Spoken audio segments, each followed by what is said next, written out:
The transfer window is complete, or at least we think it's complete. It's back to the real important business on the pitch of the Premier League as Nottingham Forest host Leeds United at the City Ground. But who will start? Let's find out. Welcome to Forest Fan TV.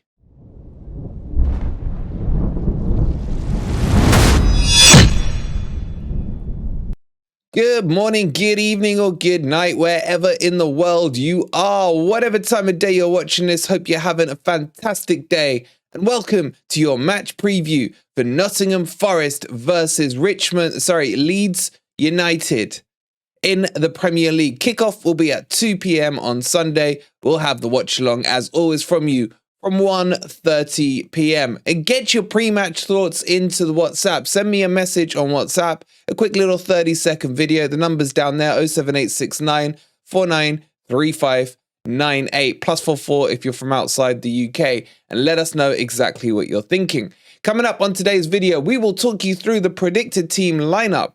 With all the new signings, will any of them start? We'll have a look at the tactics. We'll have a look at the Leeds United team. And I'll give you my predictions on what I think the scoreline is going to be. As always, before we start, please take a second just to hit that like button. It really does help with the YouTube algorithm. Subscribe to the channel if you are new, as we are honing in on 9,000 subscribers. Thank you to each and every one of you. But let's get into the video and let's talk about this game.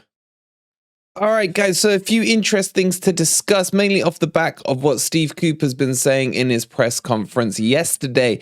And there is the possibility that some of the new signings will be ready. We know for sure Wood and Shelvey is probably a week away, so you can rule him out of the equation. The question is, will the rest of the squad, or should I say the new recruits, be available?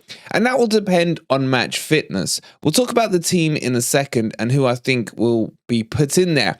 But we're starting to see the developments of an interesting looking squad, especially when you see the team I've put on for this as my predicted one. Now, the other question is, what formation will Coops go with? Will he stick with the adventurous 4-2-3-1, where we end up with 4 attacking players? As long as we have 2 that can hold him behind, potentially this could work. Or is he going to revert to a 4-3-3? Now, Leeds are a very high-pressing team. We had Oscar on yesterday from All Leeds TV, who talked us through their tactics and how, if anything, they overpress and do try to play with a high line. If you haven't seen that yet, please go check it out after this video. It's really interesting insight. And Oscar was such a nice guy, man. I couldn't bring myself to be too harsh on Leeds. But he's not here now, so I can be. Hi, Oscar, if you're watching. Anyway, so I think we're going to see the 4-2-3-1. I think Coops knows that that style is what he's building towards. It's what I've been screaming out for weeks and months. Now, I know a lot of you are like, it's too attacking. It's too crazy. But with the right players in there, and we do nearly have the squad for it now, it can work. So let's jump over and have a look at my predicted lineup. I've gone for Navas in goal. I think Hennessy has played his last game in a Forest shirt. We won't be seeing him again. And Navas will come straight in, obviously, as Hendo is still out.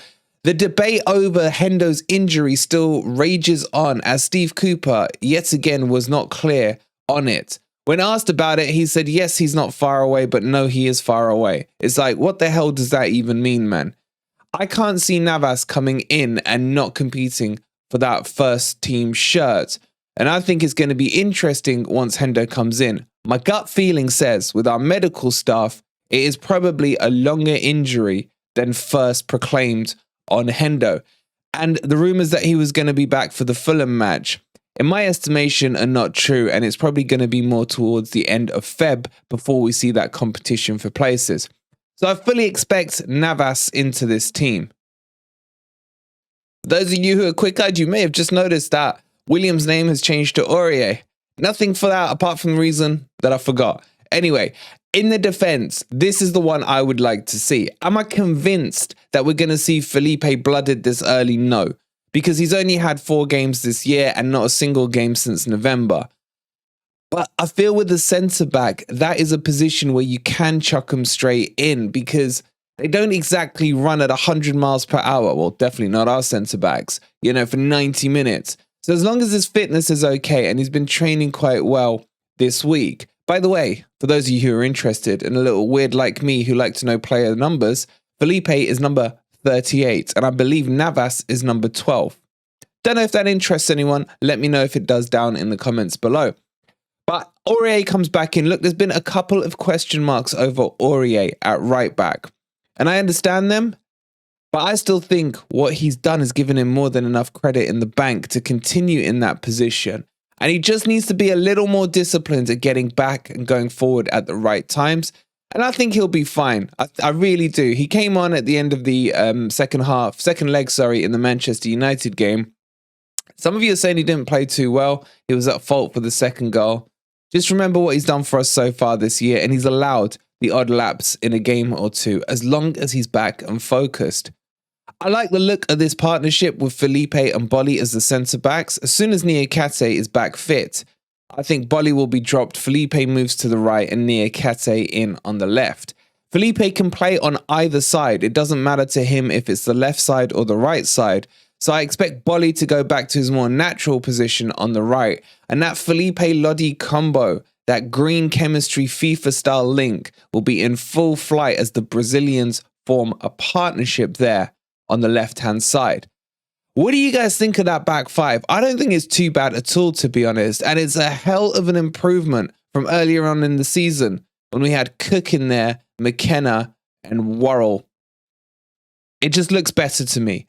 Bolly, I thought, was probably man of the first half, if that even makes sense. He had a cracking first half against Manchester United. Couple of mistakes in the second half. But those are the mistakes we need to cut out. We really do.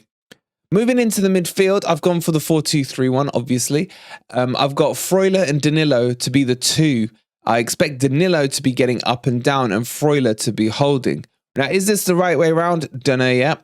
What I am sure of, though, is that Freuler will start because Freuler put on the captain's armband, get your words out, Wolverine, against Manchester United, which tells me two things. That it's a slight changing in the guard as Freuler may, for the rest of the season, be captaining us. And because of that, it kind of shows you that maybe Worrell's starting place is up for grabs, hence why I've gone with Bolly. Maybe I'm just reading too much into it. In terms of the three, you'll be pleased to see me putting Morgan Gibbs-White in there. There have been a lot of rumours about his fitness and that he is back and fully training. And this was confirmed in a video where they showed us Navas's first day on the official Forest channel. And Gibbs-White was in there training away, getting ready for training, etc.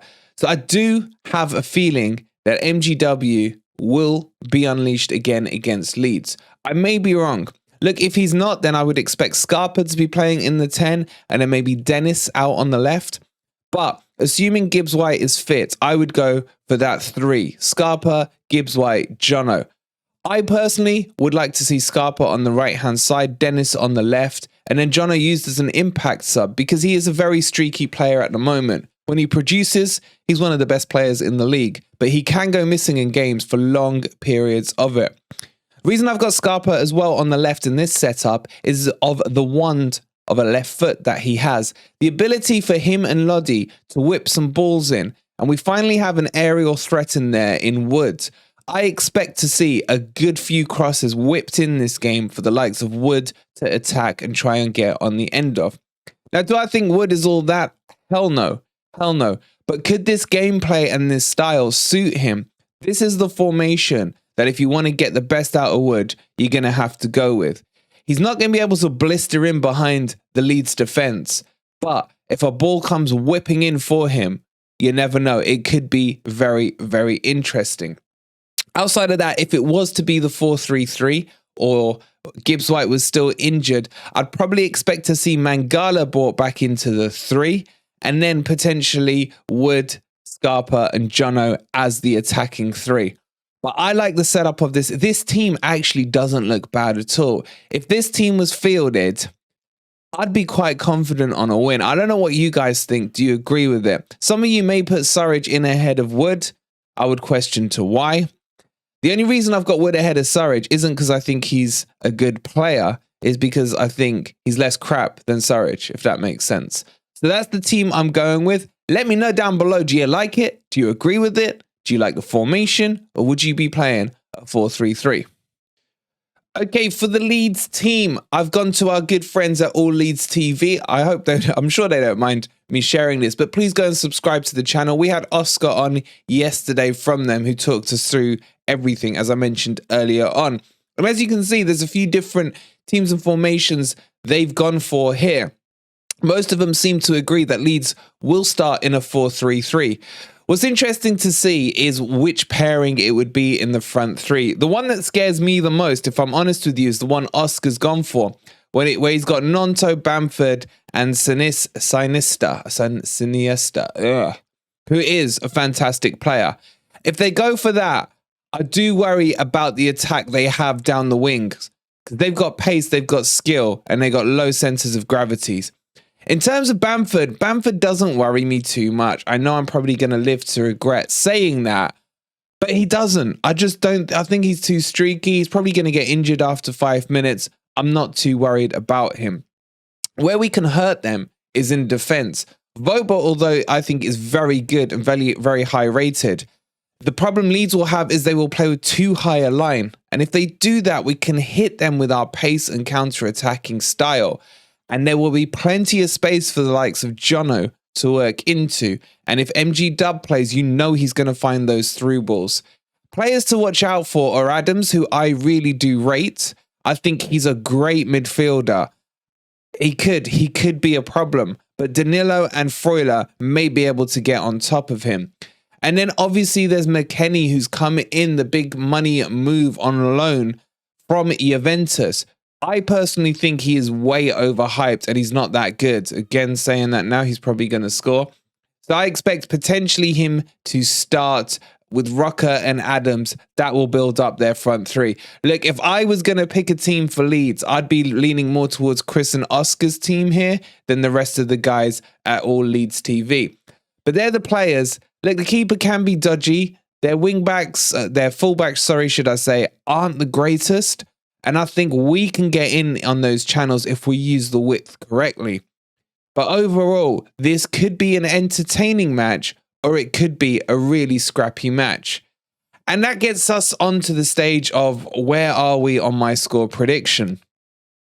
There's something about me that's worried about this game. I don't know why. I don't feel my usually cocky, annoying, arrogant self about it.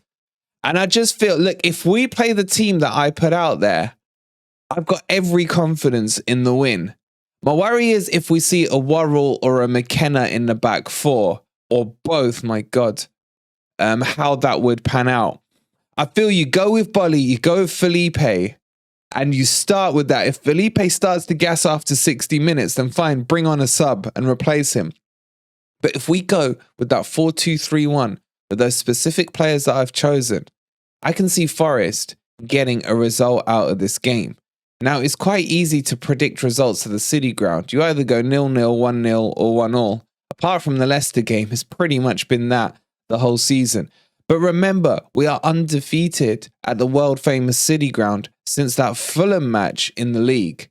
So it is a fortress, and we play completely different there to how we do away from home.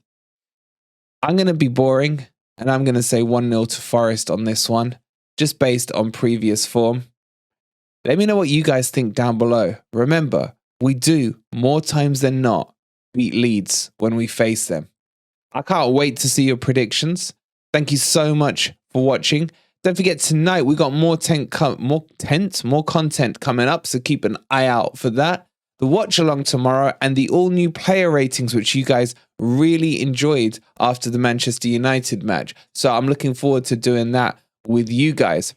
In the meantime, if you haven't already, please hit the like button, subscribe to the channel if you are new, and we'll catch you later on for some more Nottingham Forest content. Come on, you Reds.